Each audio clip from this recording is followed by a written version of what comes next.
Now, today we'll be doing up paper 2,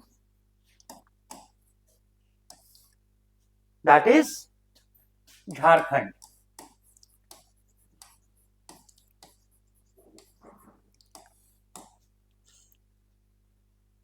And we will be taking up on a priority basis those topics where the question density is the maximum. With a premediated mindset,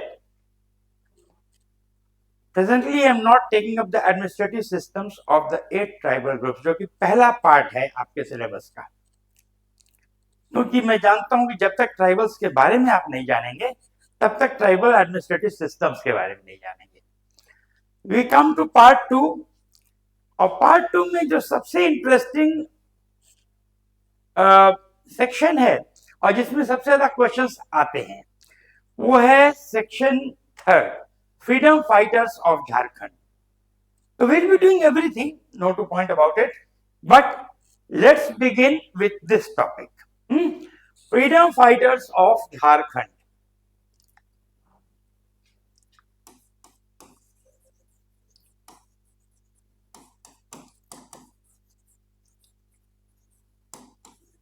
Of Jharkhand. And friends, when we talk about the freedom fighters of Jharkhand, there are two dimensions to it. First,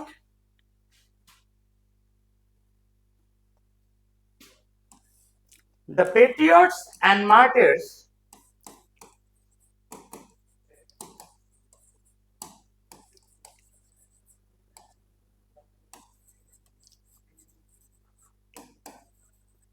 who fought for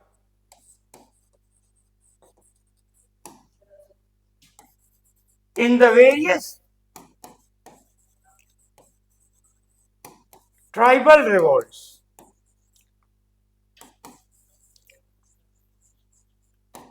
movements, right? And the second aspect is the people who took part in the Gandhian freedom struggle.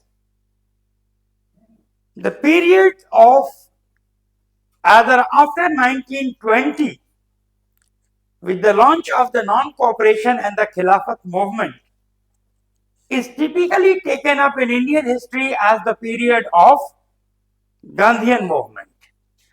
So the freedom fighters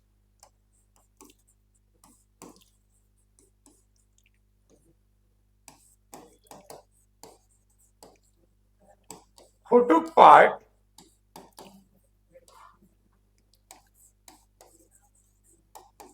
in the Gandhian movement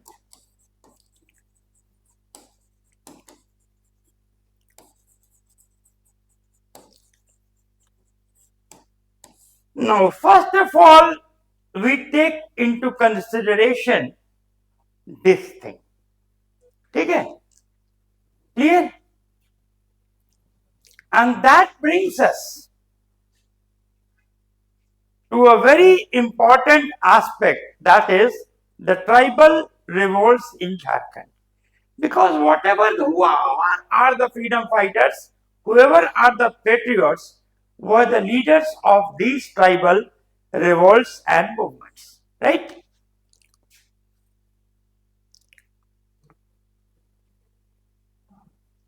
The tribal revolts in Jharkhand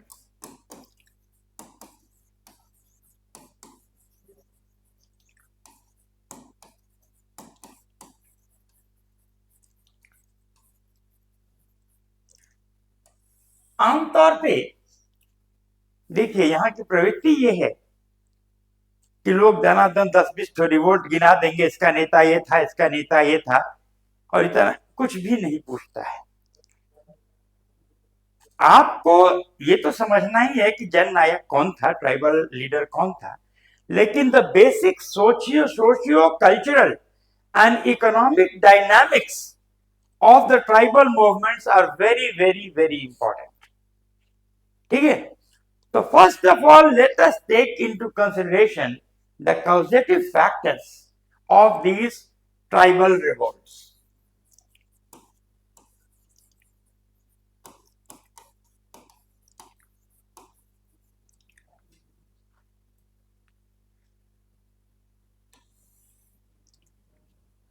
Look, the first important point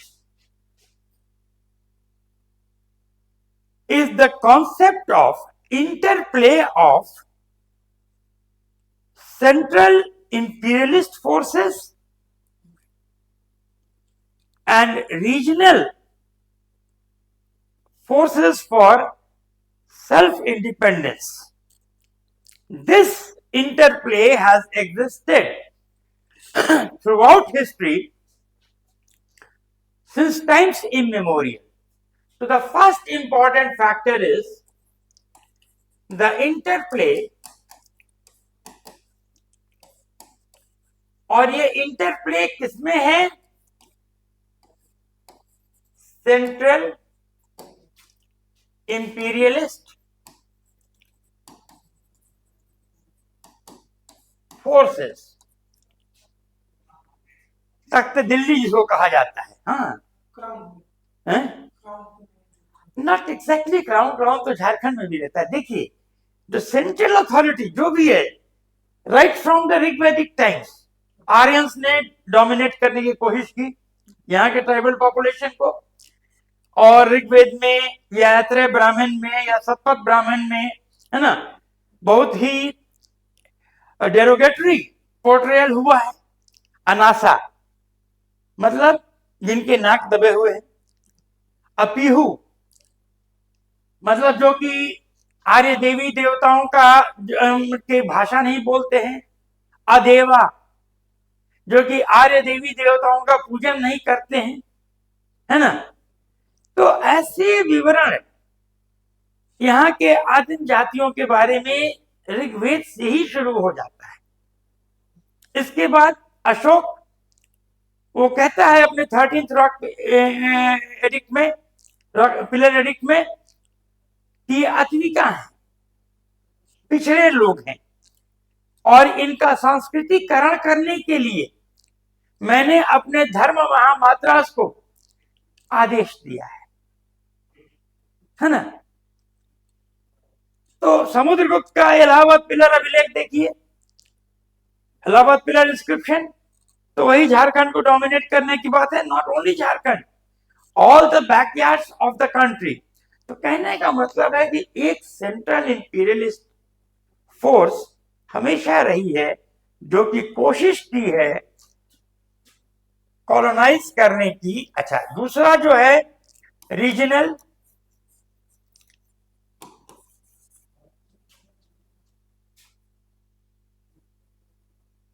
autonomous and self determining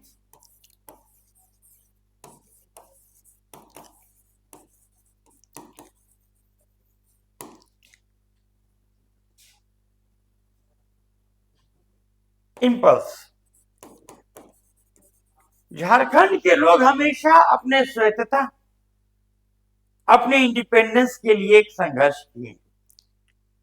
Traditionally, our has been an inclusive, exclusive population, xenophobic. That means avoiding external influences, ethnocentric, अपने रस्मो रिवाज के प्रति बहुत ज्यादा संकीर्ण. तो देखिए, इसने इसके ऊपर क्या करने की कोशिश की? कॉलोनाइज.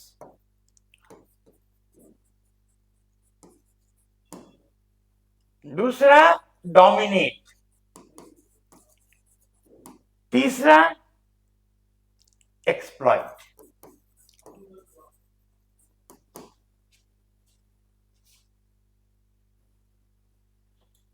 तो इन्हीं तीनों चीजों से बचने के लिए हमेशा हम लोग स्ट्रगल करते रहे. हमारा फ्रीडम स्ट्रगल किसी अलग देश बनाने के लिए नहीं था। हमारा फ्रीडम स्ट्रगल अपने एथनिसिटी, अपने कल्चर, अपने भाषा, अपने नस्ल, अपने पुरातनी धर्म के संरक्षण और अभिरक्षा के लिए था। ठीक है, अब coming to a sociological plane, जरा समझिएगा। The great sociologist Yogendra Singh, in his modernization of the Indian tradition, has given two very important concepts. ये सेंट्रल इंपीरियल फोर्सेस को उसने जो है ग्रेटर ट्रेडिशन कहा है। ठीक है, ग्रेटर ट्रेडिशन।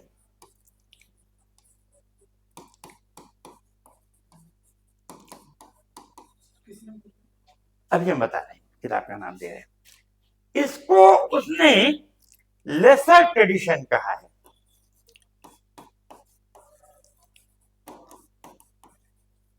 देखिए, आपका एग्जामिनेशन भाई कमीशन का एग्जामिनेशन है, तो deep knowledge is very very important, है ना। कहां से क्या पूछ दे। इसको इन्होंने ये कहा, और किसने कहा है। He was professor emeritus and a very eminent sociologist. JNU के थे प्रोफेसर योगेंद्र सिंह। तो प्रोफेसर योगेंद्र सिंह ने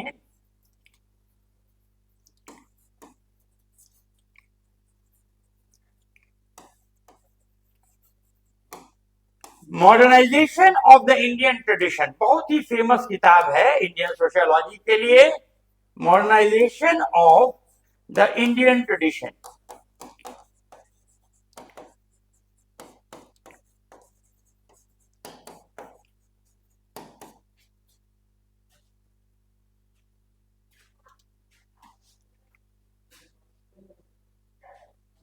ठीक है, तो the interplay of central imperialist forces, which, as Professor Yogendra Singh says, is the greater tradition, and the regional autonomous and self-determining impulse, जिसको कि lesser tradition कहा गया है। अब according to this theory, the greater tradition always tries to dominate the lesser tradition. पूरे इतिहास में, not only in India but even in external history, outside history, foreign history, we find the greater tradition has always tried to dominate the lesser tradition, and the lesser tradition has always tried to shake off the shackles of the greater tradition. इनके बेड़ियों से मुक्ति पाने की हमेशा कोशिश हुई। वो कहते हैं कि I want to acculturise you, I want to civilise you, I want to make you better human beings. ये कहते हैं leave us alone, we don't need your civilisation, we don't need your acculturising influences, we are better off ourselves, right, है ना। तो ये अब यहां पर एक और चीज मैं आपको बता देता हूं, जो कि फिर बहुत इंपॉर्टेंट है, not only from the view point of paper 2 but also from the view point of paper 1, that is Sanskritisation. Sanskritisation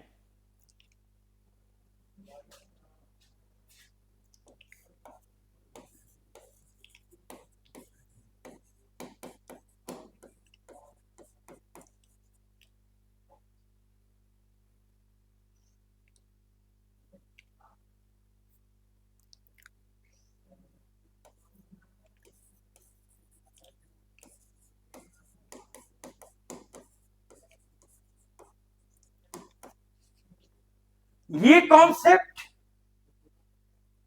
दिया गया है बहुत इंपॉर्टेंट पर्सन द्वारा, आपने प्रोफेसर एम.एन. श्रीनिवास का नाम सुना होगा. He is suppose to be the father of Indian sociology. तो उन्हीं का दिया हुआ ये कॉन्सेप्ट है. M N. Srinivas.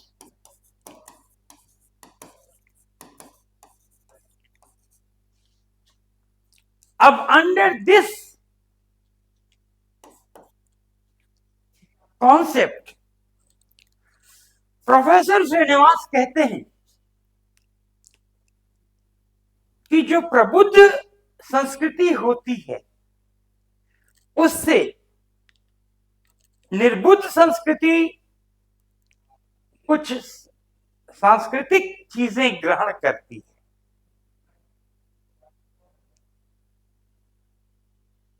A primitive society always tries to acculturize itself on the lines of the so-called enlightened society.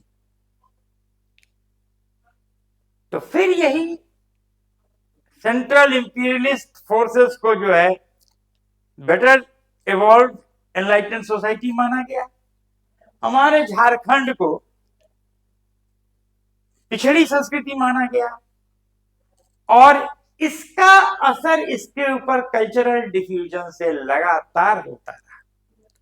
Weather it is in the vaishnavisation of our people or it is in the form of external English influences with the coming of British imperialism, or during the Sultanate period, the so-called civilizing influences of Islam, सबको से हम लोगों ने नकल करने की कोशिश की, आत्मसात करने की कोशिश की.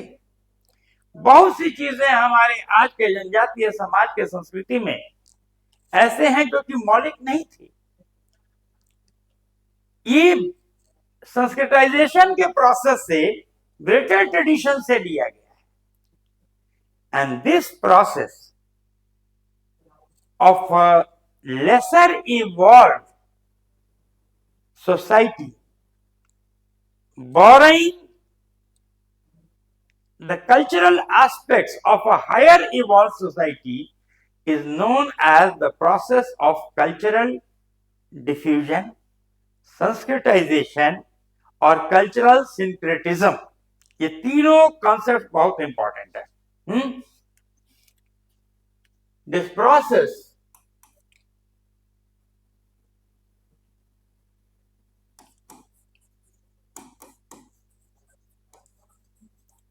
of the lesser evolved society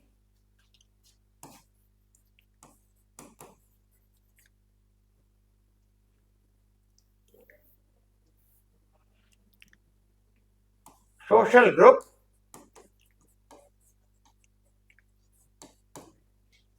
borrowing the cultural ingredients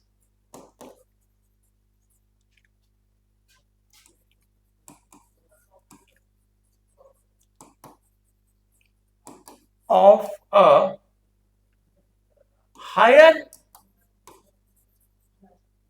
evolved social group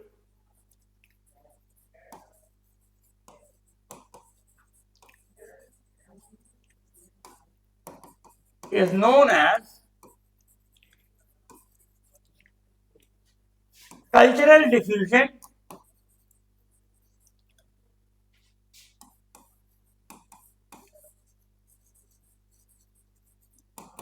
Sanskritisation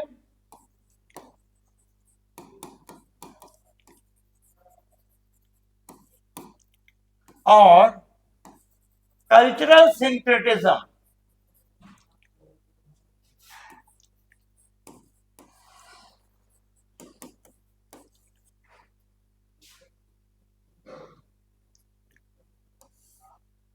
cultural diffusion, Sanskritisation या कल्चरल सिंक्रेटिज्म.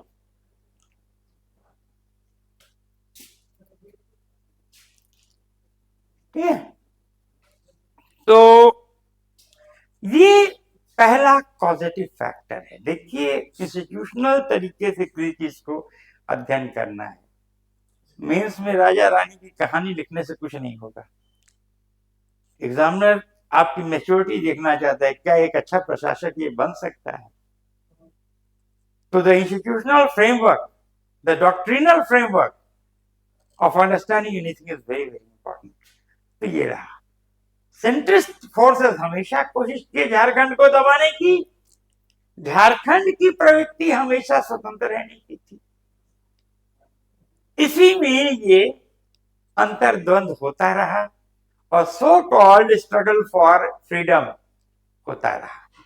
झारखंड कभी एक अलग देश बनने के लिए संघर्ष नहीं किया, झारखंड ने अपने अस्मिता के लिए संघर्ष किया। Now second important factor,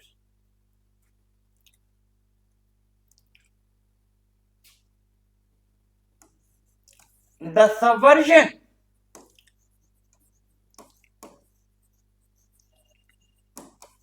of traditional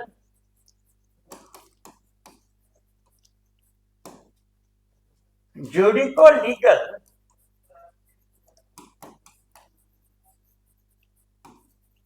and administrative systems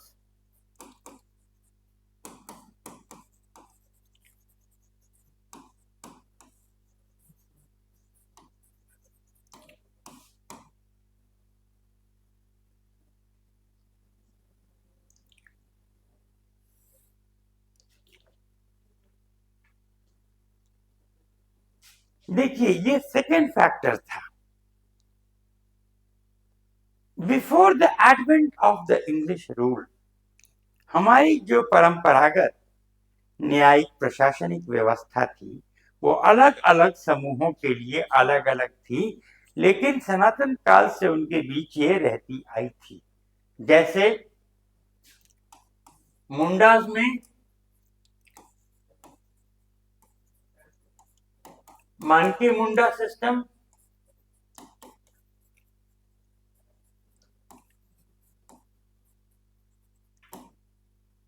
Santhals में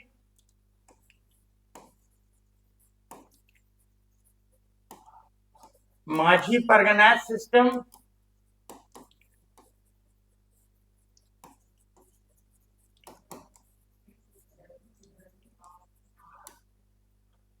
ओराउंस में, आगे देखिए डिटेल्स में हम हर चीज करेंगे, घबराइएगा मत, सेक्शन 1 आपका पूरा है इसी पे।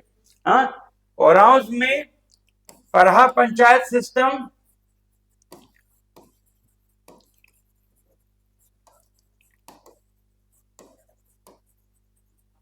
खारियाज में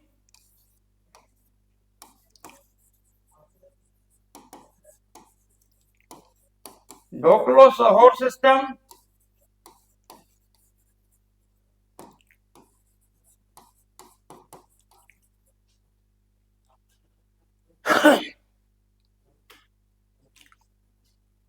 ये व्यवस्था हमारे यहाँ झारखंड में थी ट्राइबल्स के बीच।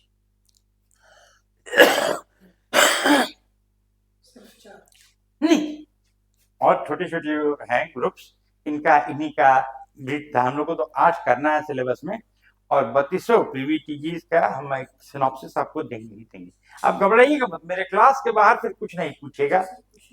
हाँ, नहीं, हुआ क्या है कि द भोक्तास, इनको जो है 33 इज राइट। हाँ, नहीं 33 लिखेंगे, ये हम आपको बताएंगे ना अभी 2022 में। तो there was an it was not strictly a constitutional amendment because these things are not constitutional in the sense, but there was a central government enactment जिसमें कि भोक्तास को शेड्यूल्ड ट्राइब्स का स्टेटस दे दिया गया। तो इट एडेड टू 33। हम आपको बताएंगे इसमें कितने पीवीटीजीज हैं, कितने प्रिमिटिव ट्राइब्स हैं, everything. I tell you, you love the show. हम सिनॉप्स मतलब एकदम पूरा सिस्टम से चलते हैं।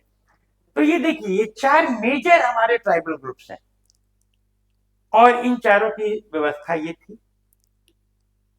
With the advent of the British rule क्या हुआ? The British judico legal system, the British judico legal system,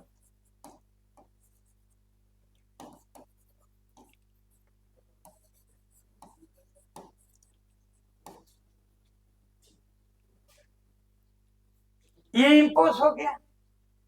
अब देखिए इसकी बुराइयां क्या थी, ये हमारे मानस के खिलाफ। इन सिस्टम्स के अधीन आपने कोई अपराध किया, खट से आपको पकड़ा गया, समाज में, गांव में, पंचायत में 10 लोग इकट्ठा हुए, उन्होंने अपना जजमेंट सुना दिया, त्वरित इंसाफ हो गया।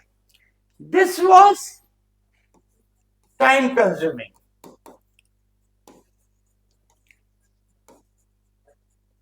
अब इसमें एफआईआर फाइल कीजिए, तो चार्जशीट दाखिल कीजिए, तो ये कीजिए, तो वो कीजिए, and you know justice delayed is justice denied. देर का न्याय अन्याय होता है। तो ये हमारे मानस को कभी सूट नहीं किया।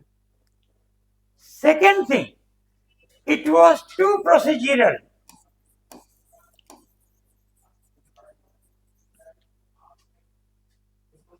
बहुत ज्यादा प्रक्रियात्मक था ये।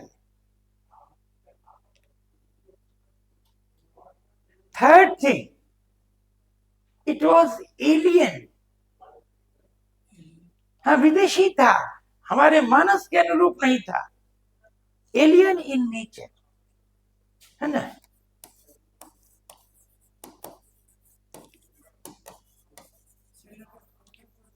ना ना ना ना, शब्द भ्रम होता है। फॉरेनर बहुत सस्ता शब्द यहाँ हो जाएगा। हमने कहा ना, मेंस में देखो बाबू, 7 लाख लोगों में 4,500 लोग प्रीलिम्स क्वालिफाई करते हैं, वो सब नाहर होते हैं। मेंस क्वालिफाई करने के लिए कम से कम भाषाई ज्ञान बहुत अच्छा होना चाहिए। You should have a brilliant command over the language, तभी होगा। तो इसीलिए कम से कम be very choosy in the way you express yourself, right? Alien in nature. Fourth was, it was impersonal.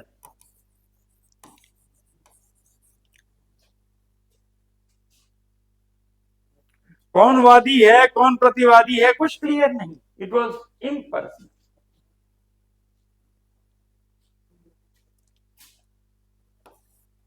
Sixth was, it was corrupt and venal,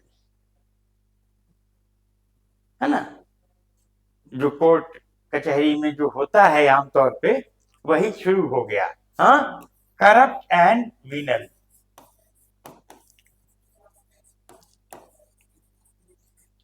देखिए, इसीलिए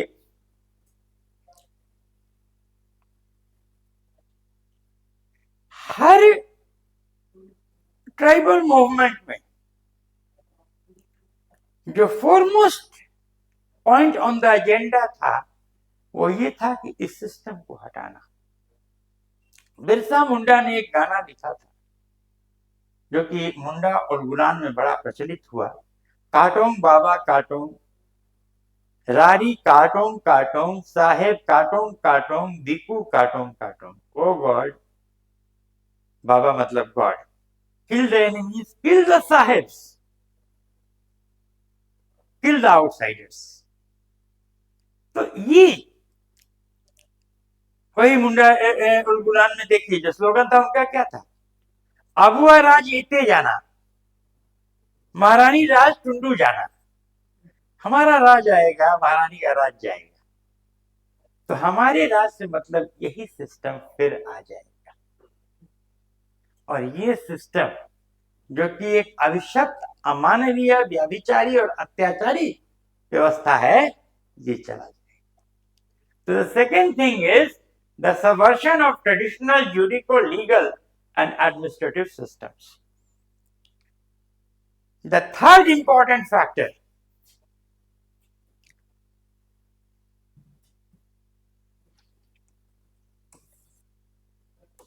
subversion of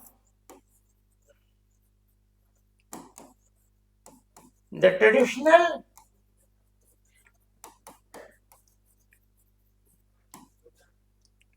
land tenurial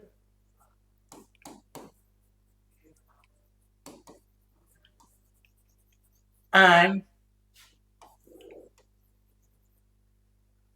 land revenue systems.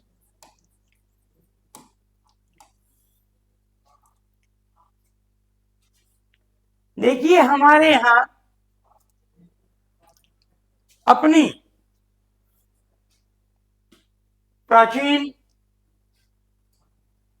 परंपरागत राजस्व प्रणालियां थी, जैसे मुंडाओं में क्या कहते हैं आपका खूंटकटी, पौराओं में जो है भुईहारी, है ना, इस तरह की व्यवस्थाएं ट्रेडिशनल थी।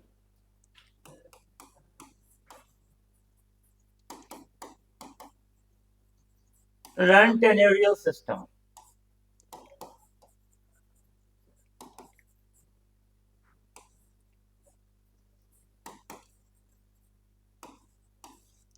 मुंडाज में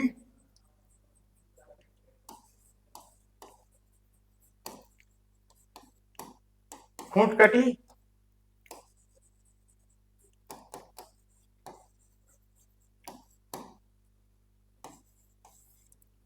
पौराओं में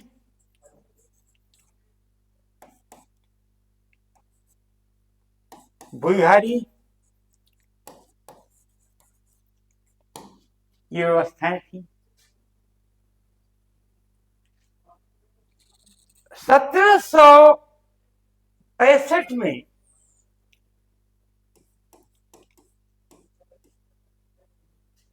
रुकिए, पहले ये बाद में। अब इस व्यवस्था की दो खासियत थी। पहला तो ये कि land revenue based on actual produce, land revenue based on actual produce.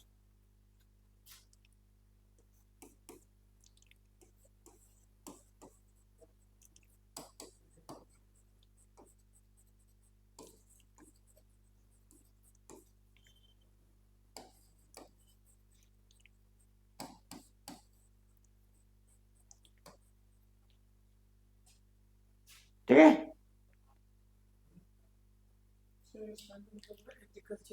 हाँ। और दूसरा ओनरशिप ऑफ लैंड। अब देखिए बड़ा इंपॉर्टेंट है, ये समझा रहा हूं। इन द कम्युनिटी,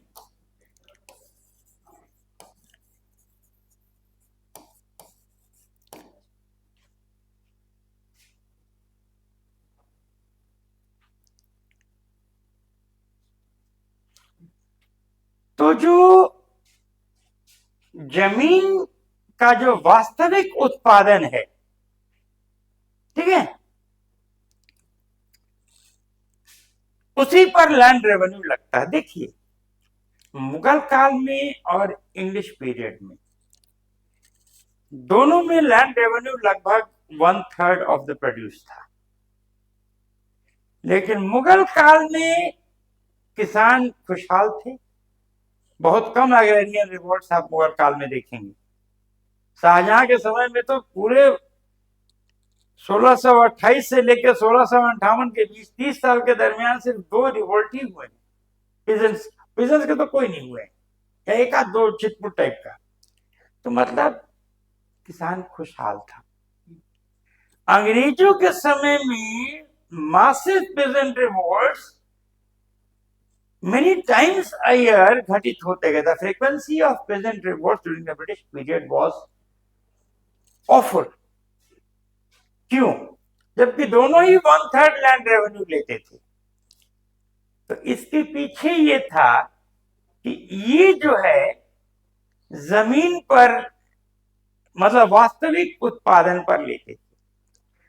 आपके पास 10 एकड़ जमीन है या 10 बीघे जमीन है। एक बीघे में मान लीजिए कि 10 क्विंटल धान पैदा होता है, 100 क्विंटल धान पैदा हुआ। जब अनाज तैयार हुआ तो रेवेन्यू ऑफिशियल या उसके मुलाजिम अपना बंजारा बंजारा बैल लेके आते थे, घोड़े लेके आते थे। गांव का बनिया अनाज का तौल करता था। उसको एक बड़ा टिपिकल वर्ड बोलते हैं कि राशि, राशि का तौल करता था और 1/3 सीधे अलग करके सरकार का हो जाता था। आप जो है बैलों पर लदवा के लेके जाते थे, उसको बाजार में बेच के और सरकारी खजाने में जमा करते थे या सरकारी अन्न भंडार में सीधे अन्न ही डिपॉजिट करते थे। ठीक अंग्रेजों के समय में क्या होता था कि भाई आपका 10 बीघा है, उस पर 10 क्विंटल प्रति बीघे के हिसाब से 100 बीघे का उत्पादन हुआ, 1/3 प्रोड्यूस है, मतलब 100 क्विंटल का उत्पादन हुआ, 33 क्विंटल आपको लगान देना है। धान का भाव बाजार में जो है 2,000 रुपया क्विंटल है, 66,000 रुपया आपको लगान देना है। तो अंग्रेज करते क्या थे कि उनके पास मैन पावर, जरा समझिए इस चीज को, उनके पास मैन पावर नहीं था और वो एक ट्रेडिंग कंपनी थी। वो जितने मुलाजिमों को, जितने मातहतों को, जितने कर्मचारियों को एम्प्लॉय करती, उस सबका उसको तनख्वाह देना पड़ता और वो तनख्वाह उसके बैलेंस शीट से डेबिट होता, उसकी प्रॉफिटेबिलिटी, उसका आमद, उसका मुनाफा कम होता। तो ब्रिटिश ईस्ट इंडिया कंपनी ने इस झंझट में पड़ना ही नहीं चाहा। उसने किया क्या कि पूरे जमीन का मापन करा लिया और एक कंजर्वेटिव एस्टिमेट फिक्स किया। आपके पास 10 बीघा जमीन है, अब ये खाता खतियान 10 बीघे का है, 10 क्विंटल प्रति बीघे के हिसाब से 100 क्विंटल अनाज आपका पैदा होगा, 33 क्विंटल आपको लगान देना है।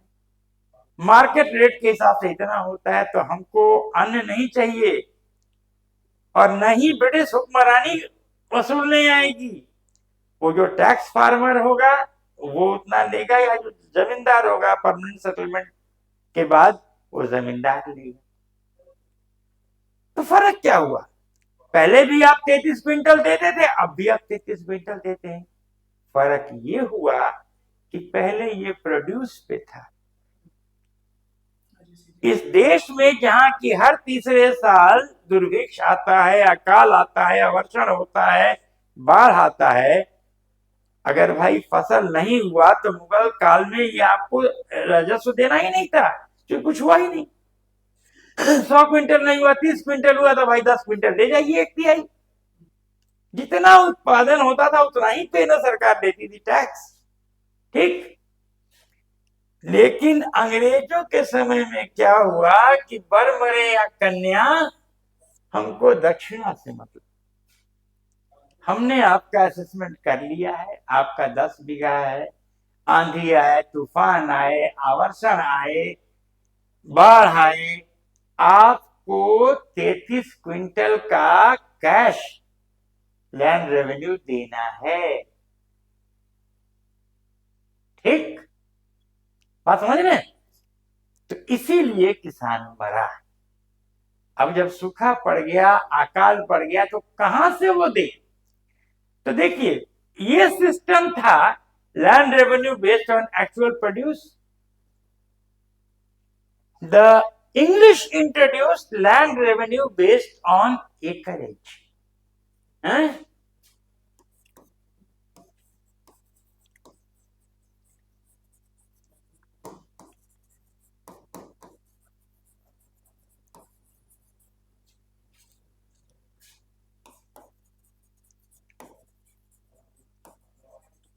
Revenue based on acreage. पैमाइश हो गई, and I tell you English officials, they were super smart and efficient in land surveys and all these things. खटाखट cadastral records वो तैयार कर देते थे, ठीक है ना। तो देखिए इससे क्या होगा कि अब तो भाई जब अनाज है ये नहीं है और रेंट देना ही देना है, लगान देना ही देना है, तब हम क्या करेंगे? इसके लिए भी अंग्रेजों ने रास्ता तैयार कर दिया।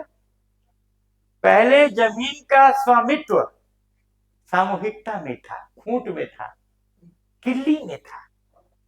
कहा जाता था कि सबै भूमि गोपाल की, ग्राम सभा की जमीन हुआ करती थी। अंग्रेजों ने क्या किया? The English introduced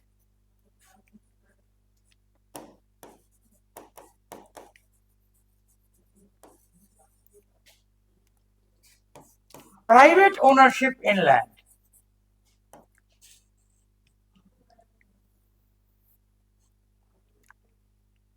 Personal ownership in land.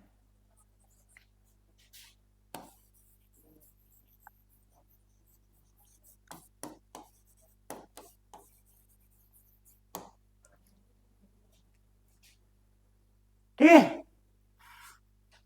It introduce personal ownership in land. अब इसमें हुआ क्या कि भाई ठीक है, अकाल हो गया, अवर्षण हो गया, दुर्भिक्ष हो गया, बाढ़ आ गया, कोई बात नहीं, लगान तो देना है ना। कैसे देना है? 2 बार जमींदार का आदमी आपके दरवाजे पर आया, करे तब आपको लगा कि तो आपने क्या किया?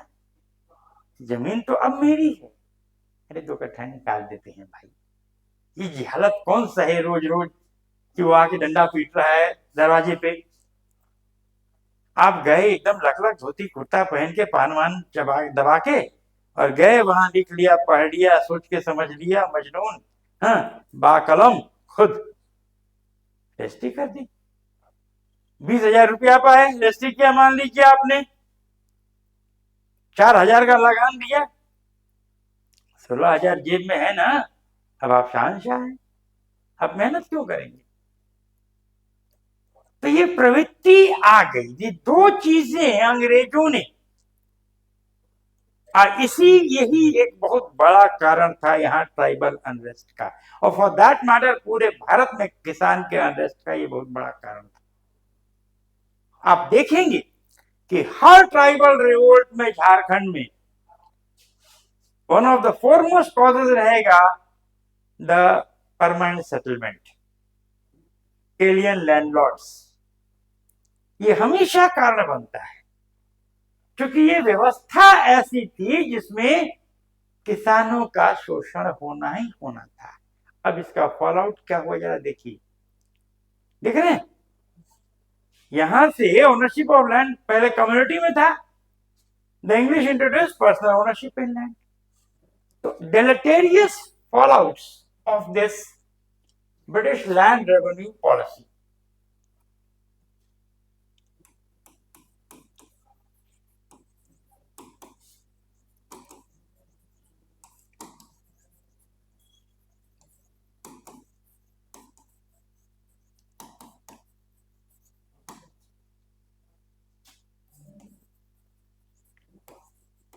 रेवेन्यू पॉलिसी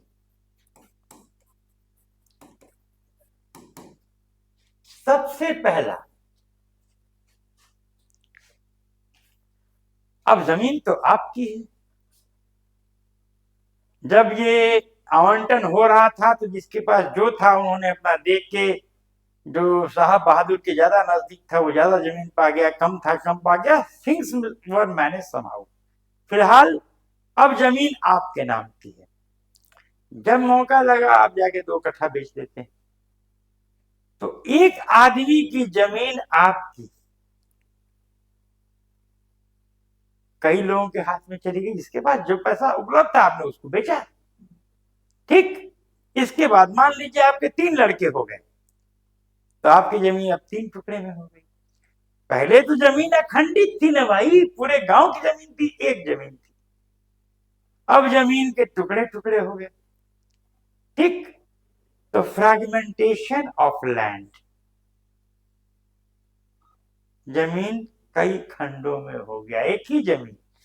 तो पहला fall out fragmentation of land.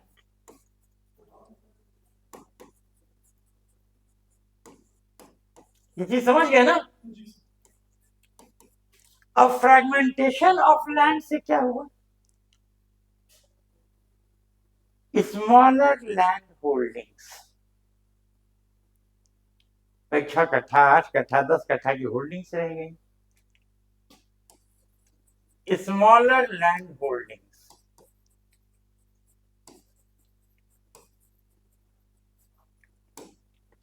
अब स्मॉलर लैंड होल्डिंग से क्या हुआ कि भाई जब आपके पास 6 कट्ठा जमीन रहेगा तो आप कौन सा ट्रैक्टर और हार्वेस्टर से खेती करेंगे? ट्रैक्टर तो उसमें घूमेगा भी नहीं ठीक से। तो आपके पास क्या रह गया? कुदाल, फावड़ा, ठीक है ना? तो मैकेनाइज्ड एग्रीकल्चर इम्पॉसिबल और प्रिमिटिव एग्रीकल्चर हो गया, ठीक है ना? यहां से आगे आइए, प्रिमिटिव एग्रीकल्चर।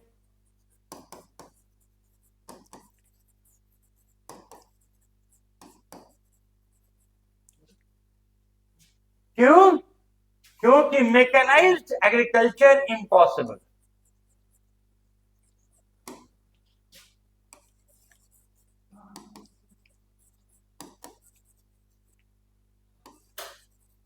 इम्पॉसिबल हो गया। अब इसमें कौन सा ट्रैक्टर हार्वेस्टर से आप खेती करेंगे जरा बताइए? तब जब प्रिमिटिव एग्रीकल्चर हो गया, आपने फावड़े कुदाल से खेती शुरू कर दी, तो जनाब आपका उत्पादन तो घटेगा ही, है ना? Decreasing agricultural productivity.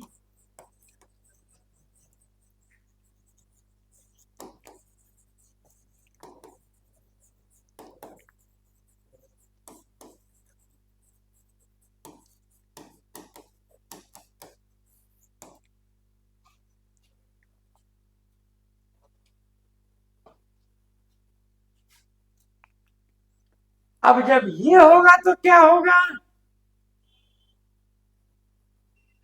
Rural poverty, गरीबी तो आएगी। रूरल पॉवर्टी,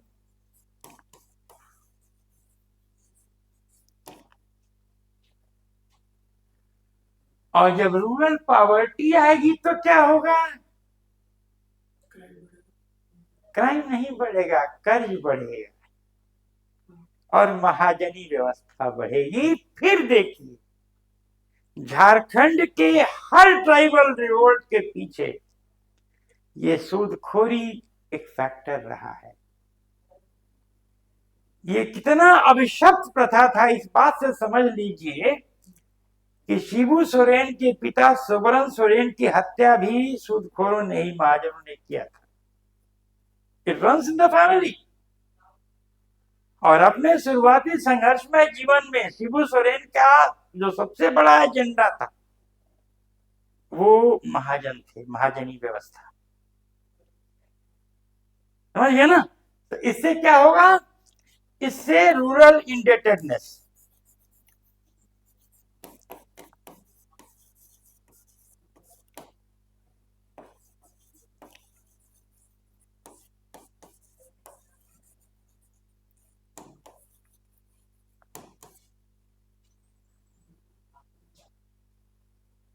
ठीक? तो देखिए किस तरह अंग्रेजों की पॉलिसीज ने ये किया। आगे देखिए इसके और क्या दुष्परिणाम होते हैं।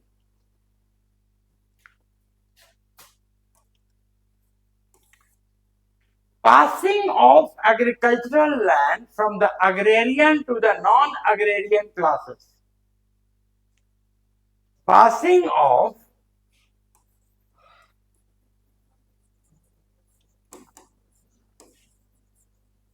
agricultural land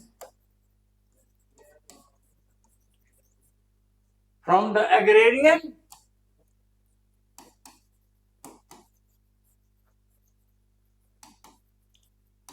to the non-agrarian classes.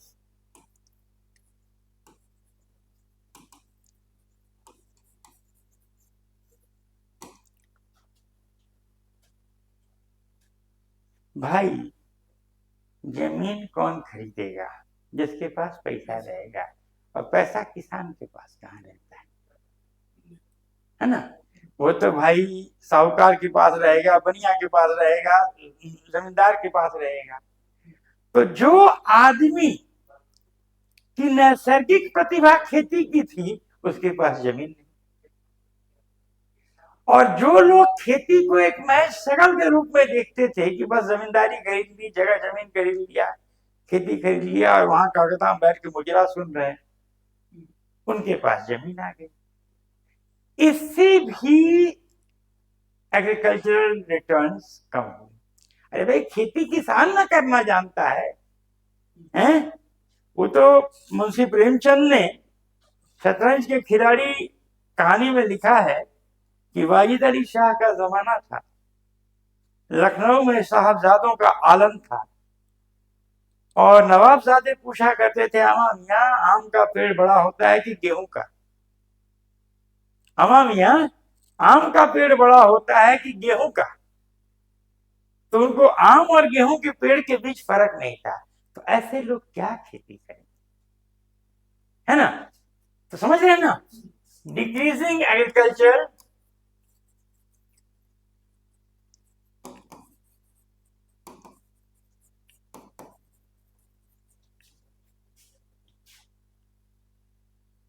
Productivity.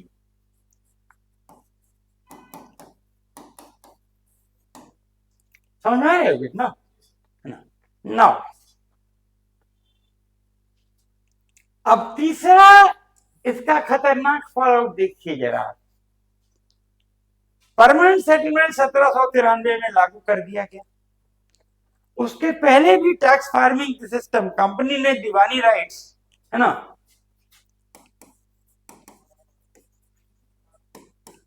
Rights of Bengal, Bihar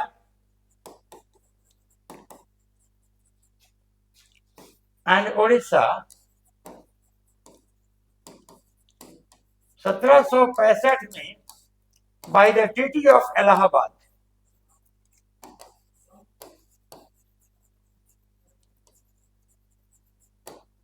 से प्राप्त किया। तो इसमें क्या हुआ कि टैक्स सिस्टम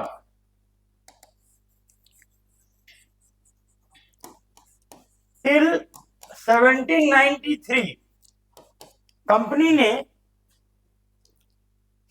1793 तक टैक्स फार्मिंग के द्वारा किया। ये ऐसा था कि भाई कंपनी को 26 लाख रुपया देना था मुगल बादशाह शाह आलम सेकंड को under the treaty of Allahabad, और दीवानी राइट्स बिहार, बंगाल, उड़ीसा के उसको मिल गई। तो 26 लाख के ऊपर जितना वो वसूल करती, वो उसका होता, प्रॉफिट होता। तो कंपनी ने केन प्रकरण हर तरीका आजमाया किसानों को नोचने का। और जॉन सलीवन, जो कि कंपनी का उस समय का एक मुलाजिम था, अपने डायरी में लिखता है, देखिए इसी की वजह से दीवानी राइट्स मिलने के 8 साल के अंदर 1773 में बंगाल और बिहार का सूखा हुआ, ग्रेट फेमाइन, जिसमें पटना का गोल घर बना है ना? तो जॉन सलीवन लिखता है कि the whole country became ghastly and lifeless as if visited by a plague। पूरा देश ऐसे लगा जैसे कि महामारी आ गया हो। और यही बंगाल और बिहार का फेमाइन बहुत बड़ा कारण था पहाड़िया रिवोल्ट का, जबरा पहाड़िया का, मतलब भागीरथ माझी का, सॉरी तिलका माझी का। हम लोग उसको डिटेल में करेंगे, लेकिन ये बेसिक इकोनॉमिक फैक्टर था। तो देखिए 1793 तक इन्होंने टैक्स फार्मिंग किया। भाई कोई भी इलाका है, उसकी बोली उन्होंने लगाई, 2 लाख 2 लाख 2 लाख, 4 हाथ उठे 2.5 लाख 2.5 लाख, 2 हाथ उठे 3 लाख 3 लाख, 1 हाथ उठा, हाँ हमारे नीचे फलाने को इस इलाके की टैक्स फार्मिंग दे दी गई। ठीक है ना? तो एज इट इज, अब वो उतना पैसा कंपनी बहादुर को देगा और उसके ऊपर जितना होगा वो उसका है। तो टैक्स फार्मिंग तो बेसिकली एक अमानवीय प्रथा है, सिस्टम है। और यहां तक तो वो टैक्स फार्मिंग पे चले। टैक्स सिस्टम आफ्टर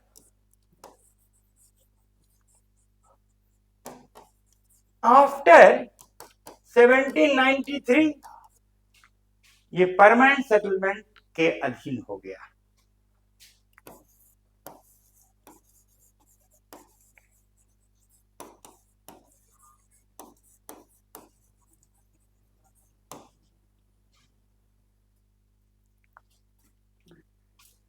देखिए ये चीज कितना अत्याचारी था, इसी बात से समझ लीजिए कि 1765 में कंपनी को दीवानी राइट्स मिलता है और ठीक 2 साल बाद 1767 में झारखंड में ढाल विद्रोह शुरू हो जाता है।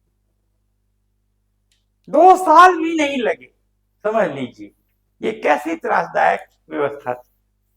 तो ये थर्ड फैक्टर हो गया, subversion of the traditional land tenurial system by the British government, हाँ? और इंट्रोडक्शन ऑफ ये लैंड सिस्टम्स और इस तरह का।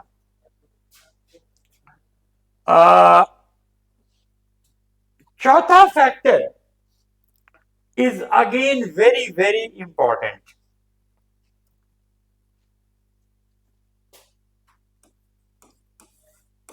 The forest law.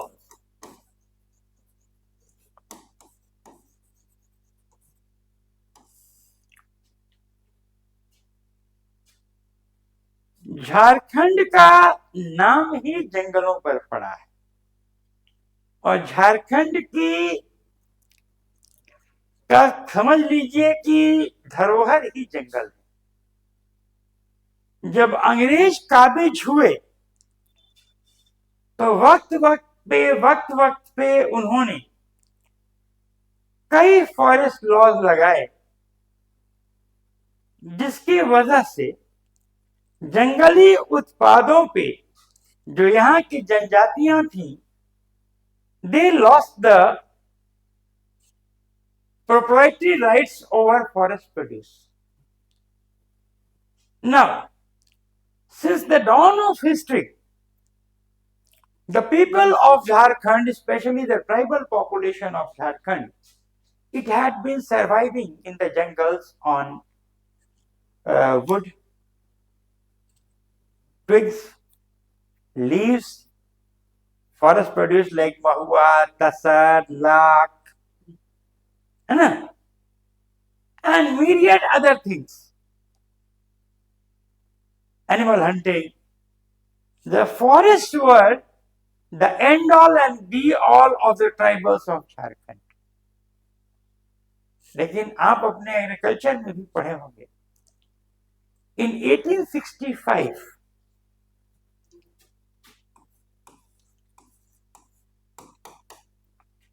the British Indian government appointed a German specialist. He was a very famous botanist, Dietrich Brandes,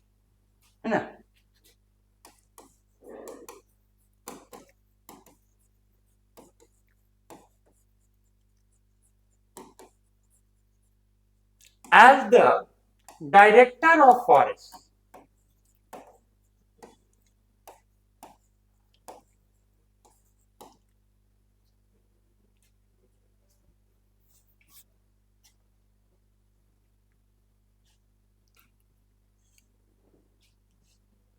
और डीट्रिश ब्रांडिश ने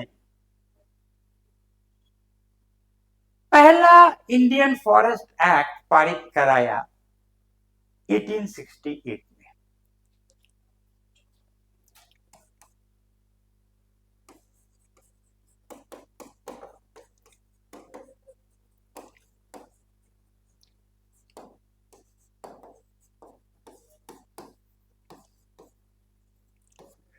यही नहीं,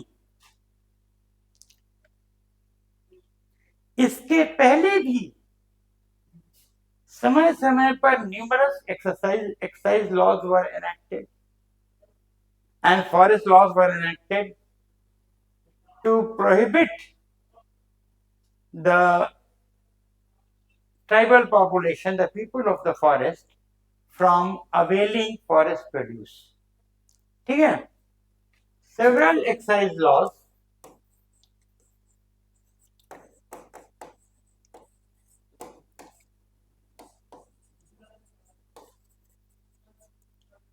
and forest laws.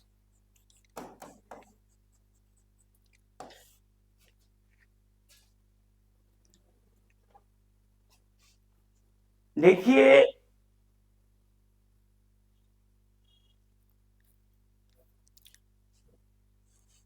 आपका भूमिज रिवोल्ट के पीछे भी एक टैक्स था, पतचुई टैक्स। पतचुई, पतचुई पत्ता, पतचुई टैक्स, महुआ हुआ का डिस्टरिंग पे था, तो वो बहुत इंपॉर्टेंट फैक्टर बन गया उस रिवोल्ट के लिए, है ना। और कोल रिवोल्ट 1 साल बाद उसके हुआ, उसमें भी ये बहुत बड़ा फैक्टर था। तो अब देखिए, ये फॉरेस्ट एक्ट वगैरह ला के क्या किया सरकार ने, जरा देखिए।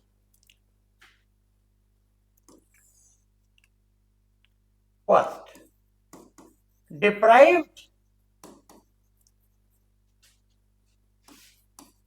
the forest people tribals of the produce of the forest.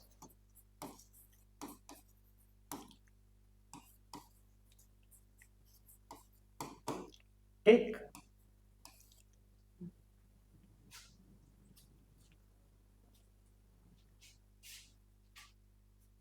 जैसे कि केंदू पत्ता हुआ, तसर हुआ, आपका महुआ हुआ, लैक हुआ, है ना। तो जो भी इनकी रोजी यही थी, ये बेचारे अपना पत्ता होता से पत्तल वत्तल बना के अपना जीवन यापन करते थे, उससे वर्जित कर दिया। जलावनी लकड़ी वगैरह अब आप कुछ नहीं ले सकते।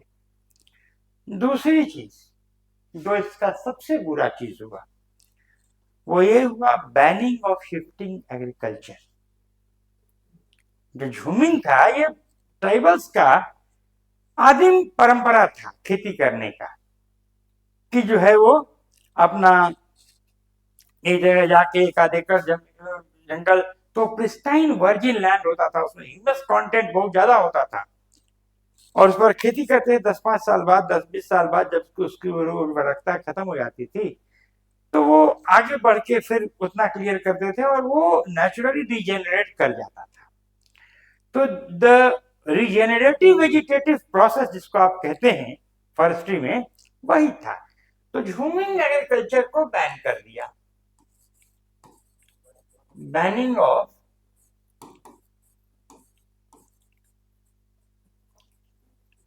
झूमिंग, शिफ्टिंग एग्रीकल्चर।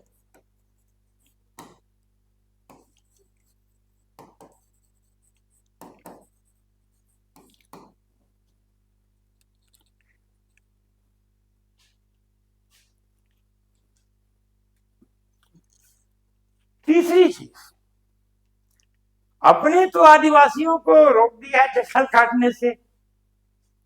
दो चीजों के लिए अंग्रेजी राज्य को टिम्बर की बहुत ज्यादा आवश्यकता थी, और झारखंड में साल और टीक दोनों हार्डी वुड्स माने जाते हैं। महोगनी के बाद सबसे अच्छा शिप बिल्डिंग के लिए वुड टीक माना जाता है, ठीक है। और ये दोनों बहुत आते पाए जाते थे। तो आदिवासियों को तो एक टहनी भी तोड़ने से रोक दिया गया, लेकिन अंग्रेजों ने धड़ल्ले से कमर्शियल टिम्बरिंग शुरू किया।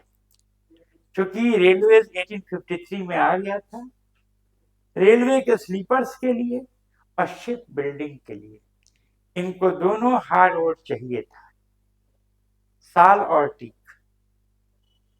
और इन्होंने रेकलेस कॉमर्शियल टिम्बरिंग शुरू किया।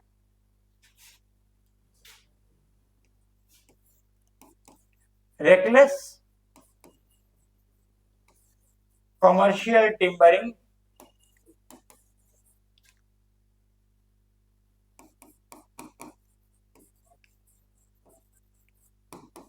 साल and teak would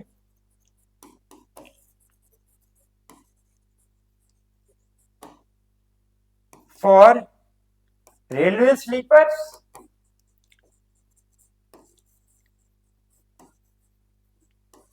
and shipbuilding.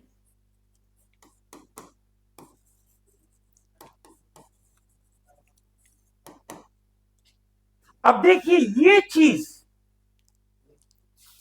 ये बहुत इंपॉर्टेंट है।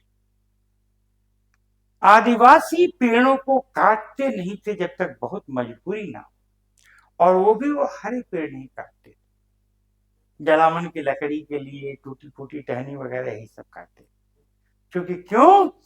क्योंकि उनको सरना धर्म के अधीन माना जाता था कि साल के वृक्ष में सरना माँ का निवास होता है।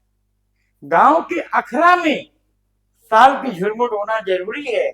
शादी विवाह साल ग्रोव नहीं हो सकता है।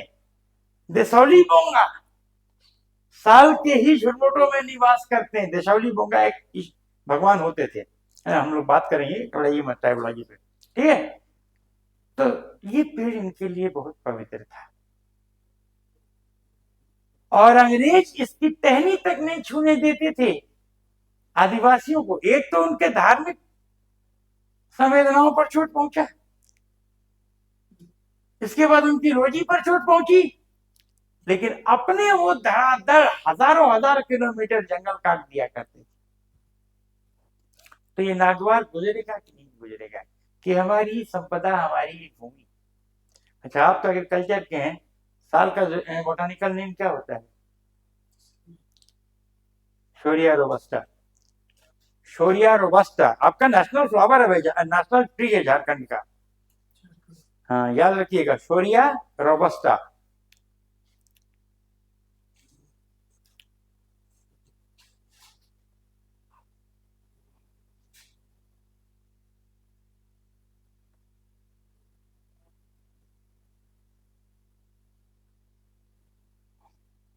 और आपका पलाश नेशनल स्टेट फ्लावर है।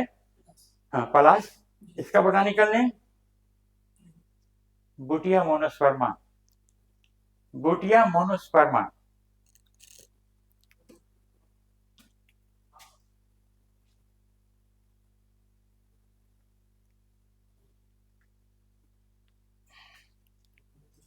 जो स्टेट बर्ड है एशियन कोयल, इसका जूलॉजिकल नेम, आप एग्रीकल्चर के आदमी हैं, चलिए ठीक, मैं कुछ कह नहीं रहा हूँ, जानना चाहिए।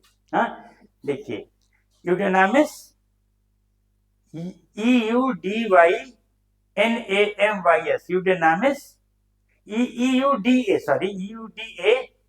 EUDANAMYS, यूडेनामिस स्कोलापेशियस, SCHOLAPACEUS, स्कोलापेशियस।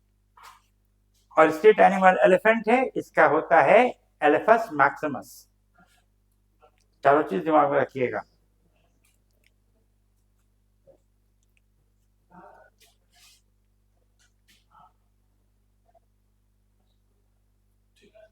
ठीक है, तो देखिए अब इस चीज से जनजातियों को बड़ा आघात पहुंचा, ठीक है ना।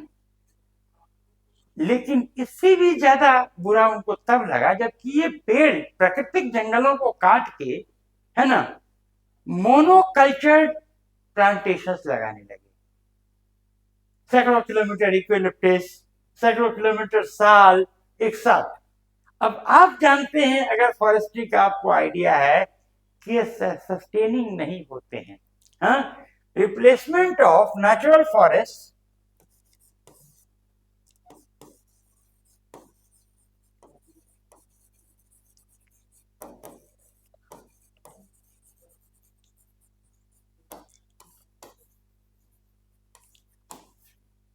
by monoculture plantation.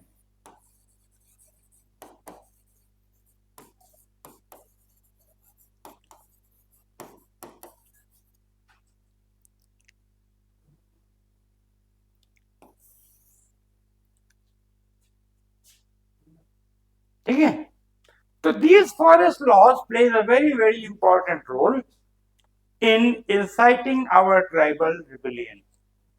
हमारे अपने ही लोगों को अपने ही प्रोडक्ट से, अपने ही उत्पादों से महरूम कर दिया इन्होंने और नतीजन क्रांति हुई। पांचवा चीज बॉन्डेड लेबर, जिसको कि यहाँ बेटबेगारी या कमौती कहा जाता है। ये भी बहुत इंपॉर्टेंट फैक्टर था।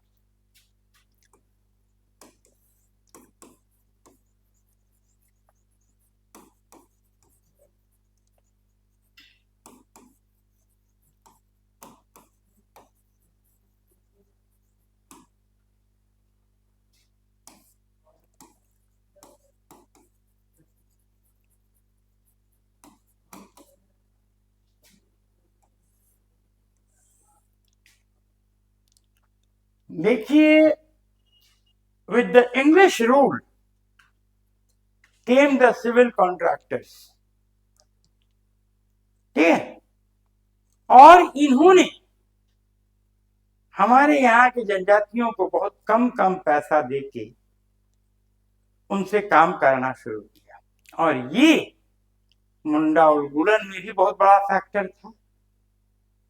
और एक्चुअली संथाल रिवोल्ट का, संथाल हुल का तो इमीडिएट कॉज यही था कि Bhagalpur Burdwan railway line layout की जा रही थी और कॉन्ट्रैक्टर ने संथालों को जो है बहुत, मतलब ये कह लीजिए कि बोन ब्रेकिंग लेबर कराया, जिससे कि ये आंदोलन अचानक उफान ले लिया।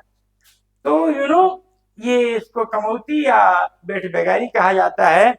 ये झारखंड के ट्राइबल्स के बीच बहुत ज्यादा, है ना, आउटसाइड सिविल कॉन्ट्रैक्टर्स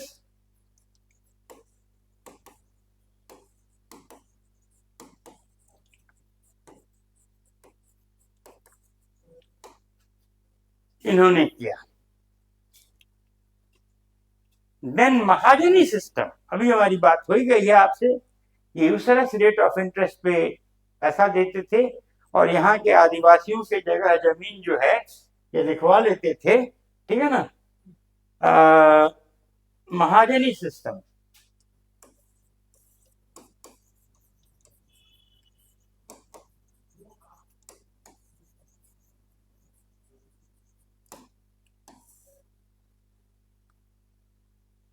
विडंबना ये थी कि most of the court decrease also favoured the money lenders. तो आदिवासियों का यहाँ के न्यायिक प्रणाली से ही आस्था उठ गया। ये बहुत इंपॉर्टेंट पॉइंट है। इसको इन द पीरियड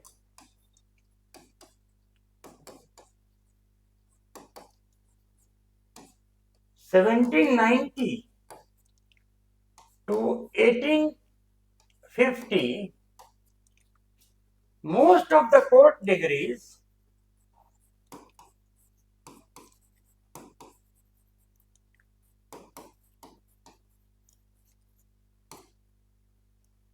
favored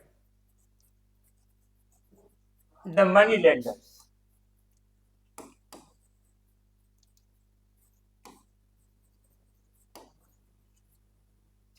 और ये इससे क्या हुआ, डिस्पोजेशन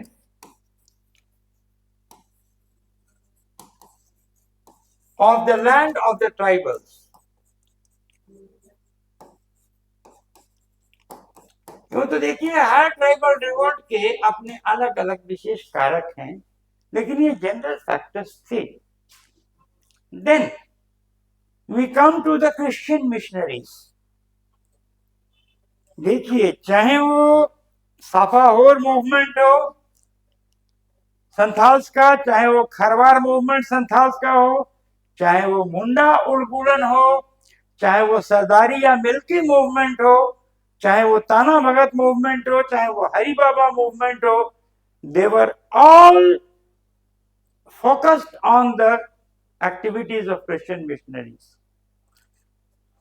अच्छा नहीं लगता था यहाँ के जनजातियों को कि वो क्रिश्चियन मिशनरीज के प्रभाव में आए, लेकिन चूंकि अत्यधिक गरीबी, विपन्नता और मजबूरी से वो क्रिश्चियन मिशनरीज के प्रभाव में आते गए।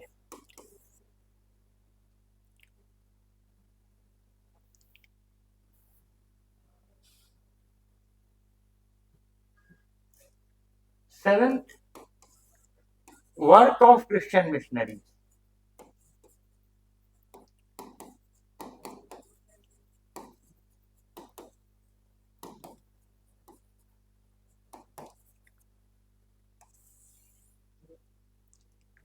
जैसे जैसे क्रिश्चियन मिशनरीज का एक्टिविटीज बढ़ता गया और जैसे जैसे झारखंड के मानस पे इनका प्रभाव अंकित होता गया, वैसे वैसे हमारे ट्राइबल्स को लगने लगा कि British imperialism and Christian missionaries, the landlords, the money lenders and the contractors, they were inter complementary. ठीक है,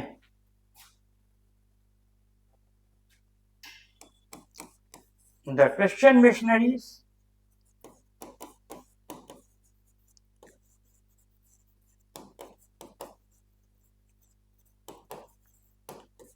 the British government,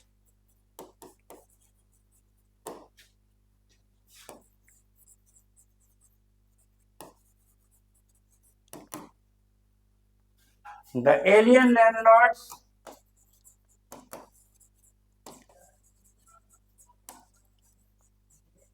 the money lenders,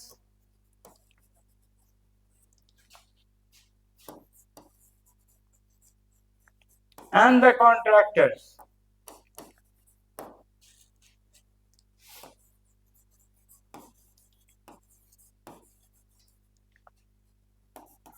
complemented each other.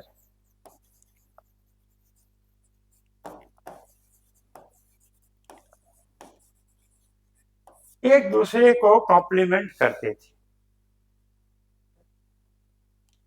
और ये चीज सरदारी मूवमेंट के लास्ट फेज में क्लियर हो गई थी। हम लोग डिटेल में बात करेंगे थोड़ा एक बात। हाँ, उसका 3 स्टेजेस है, मिल्की या सरदारी मूवमेंट का आता है, वो क्लियर हो गया था।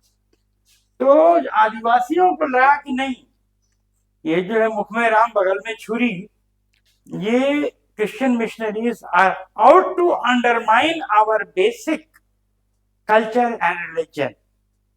ठीक है ना, तो ये बेसिक फैक्टर्स थे। अब इससे तमाम ट्राइबल रिवोल्ट शुरू हो जाते हैं। हर रिवोल्ट ने अपने नायक को सतह पे लाया। ठीक है, and that is how things carried forward. तो in our next class on Jharkhand हम लोग सीधे अब आ जाएंगे, जो हमने कहा ना कि 1765 में the treaty of Allahabad and 1767 within a span of 2 years the first mass upheaval in Jharkhand took place in the form of the Dhal rebellion। ठीक है ना, तब now you go and have your lunch, enjoy life। कैसा लगा factors? ठीक है, सब समझ आएंगे ना? Thank you for the class 12।